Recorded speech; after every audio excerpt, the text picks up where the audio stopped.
क्या आप भी ऑरेंज खाने के बाद ऑरेंज के छिलके डस्टबिन में फेंक देते हैं? क्या आपको इसकी अफादियत का अभी तक इल्म नहीं हो सका?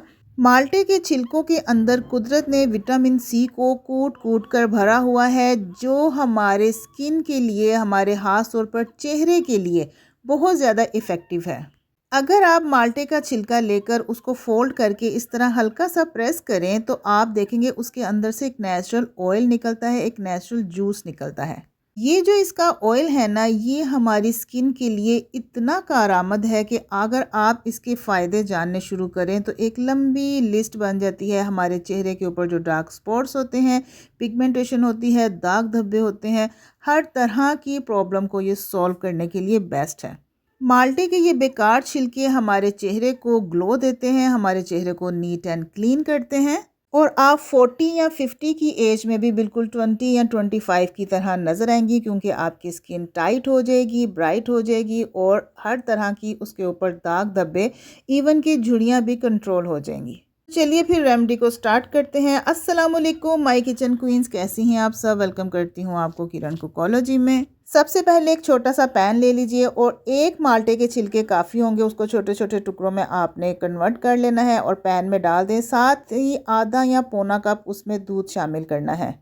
दूध शामिल करने के बाद इसको फ्लेम पर ले जाएंगे और बिल्कुल लो फ्लेम के ऊपर हमने इसको पकाना है। ज़्यादा देर भी नहीं पकाना, क्योंकि जब इसको हीट ज़्यादा लगेगी ना छिलकों को, तो फिर इसके अंदर जो विटामिन सी होता है ना, वो स्पॉइल होने का खतरा रहता है। तो हमने इसको सिर्फ और सिर्फ 30 सेकंड्स तक इसको हीट देनी है, इसको इस दूध के अंदर पकाना है ताकि ये छिलके थोड़े से सॉफ्ट हो जाएं। आज की ये रेमेडी जो है वो 7 डेज़ चैलेंज के साथ मैं आपके लिए लेकर आई हूँ। सिर्फ 7 दिन आपने इस्तेमाल करना है, ऐसा वाज़िया फ़र्क आपकी स्किन पर आएगा कि आप खुद हैरान हो जाएंगी। वैसे भी ये माल्टों का सीज़न है, तो इस सीज़न से फ़ायदा उठा लीजिए। तो यहाँ पर 30 सेकंड्स तक मैंने इसको पकाया है। फ्लेम मैंने ऑफ़ कर दिया है। दूध की क्वांटिटी भी हाफ़ रह गई है। दूध बिल्कुल भी ड्राई नहीं करना आपने। अब फ्लेम से उतार लेंगे और इसको एक मिक्सी के जार में डालेंगे। दूध भी साथ ही शामिल कर देंगे, छिलके भी, और इसका हमने फ़ाइन सा पेस्ट बनाना है। अगर दूध आपको कम लगे तो आप 2 या 3 टेबलस्पून और इसमें ऐड कर सकते हैं, ताकि इसका ग्राइंड करने में आसानी हो और पेस्ट इसका थिक होना चाहिए। ज़्यादा रनी या फ्लोई पेस्ट हमने इसका नहीं बनाना। तो यहाँ पर 2 से 3 बार मैंने ग्राइंडर को चलाया। ये बड़े अच्छे तरीके से जो है ना मिक्स हो गया है और एक फ़ाइन सा पेस्ट हमारे पास आ गया है। अब मज़ीद इसको फ़ाइन करने के लिए हम इसको स्ट्रेन करेंगे, ताकि इसका जूस अलग हो जाए, इसका पल्प जो है वो अलग हो जाए। लेकिन पल्प को आपने ज़ाया नहीं करना, इसके अंदर भी उतनी ही अफादियत है जितनी इसकी जूस के अंदर है। तो इसको मैं एक अलहदा से बर्तन में निकाल लूँगी। ये हमारा स्क्रब बन के तैयार होगा। ज़्यादा चीज़ें हमने इसमें शामिल नहीं करनी है, सिर्फ एक एक चीज़ शामिल करेंगे और हमारा यहाँ पर स्क्रब भी बन के तैयार हो जाएगा और हमारा फेस पैक भी विटामिन सी से भरपूर बनकर तैयार होगा, सिर्फ एक माल्टे के छिलकों के साथ। बिल्कुल भी ज़ीरो कॉस्ट के साथ, कोई खर्चा आपका नहीं आने वाला। घर में मौजूद चीज़ों के साथ ही ये विटामिन सी से भरपूर सीरम आपको बाज़ार से बहुत महंगे दामों मिलता है, और जो मिलता है वो भी खालिस नहीं होता, एसेंशियल यूज़ किया होता है। तो आपने घर में खुद तैयार करना है। अब क्या करना है, जो जूस था उसके अंदर हमने बेसन ऐड करना है। 1 या 2 चम्मच जूस की क्वांटिटी के हिसाब से आपने शामिल करने हैं, और शामिल करने से पहले इसको स्ट्रेन करना लाजमी है, ताकि अगर कोई कीड़ा वगैरह भी इसमें बेसन में हो तो वो निकल जाए। विंटर सीज़न है, इस सर्दी के खुश्क मौसम में हमारी स्किन भी ड्राई हो जाती है, तो ये फेस पैक आपकी स्किन को नरम व नाजुक और ग्लोइंग बनाने के लिए बेस्ट है, मॉइस्चराइज़ करेगा। ये फेस पैक आपकी स्किन को बेसन डालने के बाद अच्छे तरीके से मिक्स करना है, और बहुत ज़्यादा ना तो इसको थिक रखना है और बहुत ही ज़्यादा इसको रनी या फ्लोई भी नहीं रखना है। टेक्सचर आपके सामने है, इस तरह से आपने बना लेना है। जो बेसन होता है ना, वो हमारे चेहरे के ऊपर जो एक्स्ट्रा ऑयल आता है ना, जिसकी वजह से हमारी स्किन के ऊपर पिंपल्स निकलते हैं, उसको बेसन कंट्रोल करेगा।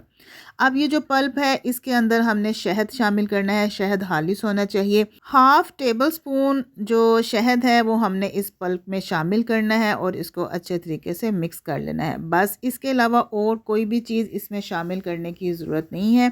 जब आप इसको अपनी स्किन के ऊपर लगाएंगे, आप इसको अपनी स्किन में एब्जॉर्ब करेंगे, तो विटामिन सी तो आपकी स्किन के अंदर जाएगा। साथ ही जो शहद और जो बेसन हमने इसमें ऐड किया है, ये आपके चेहरे को तरोताज़ा करेगा, स्किन को ग्लो करेगा, स्किन के ऊपर से एक्स्ट्रा ऑयल को ख़त्म करेगा और आपकी स्किन को नीट एंड क्लीन करेगा, स्किन टाइट करेगा।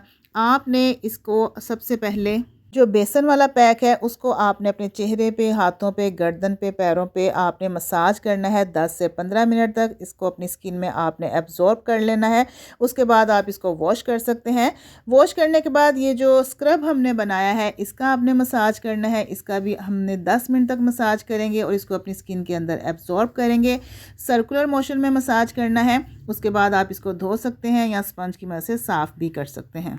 सिर्फ 7 दिन तक आपने ये चैलेंज एक्सेप्ट करके इसको इस्तेमाल करना है। इतना अच्छा ग्लो आपकी स्किन के ऊपर आएगा कि आप खुद हैरान हो जाएंगे। हर देखने वाला पूछेगा कि आपने अपनी स्किन के ऊपर कौन सा महंगा सा फेशियल ट्रीटमेंट करवाया है। रेमेडी अच्छी लगी है तो किरण कोकोलॉजी को सब्सक्राइब कर लीजिए, वीडियो को लाइक कीजिए, शेयर कीजिए और एक प्यार सा कमेंट भी दीजिएगा। तो इजाज़त दीजिए, नेक्स्ट वीडियो तक के लिए इंशाल्लाह फिर हाजिर होंगे। अल्लाह हाफिज़ एंड टेक केयर।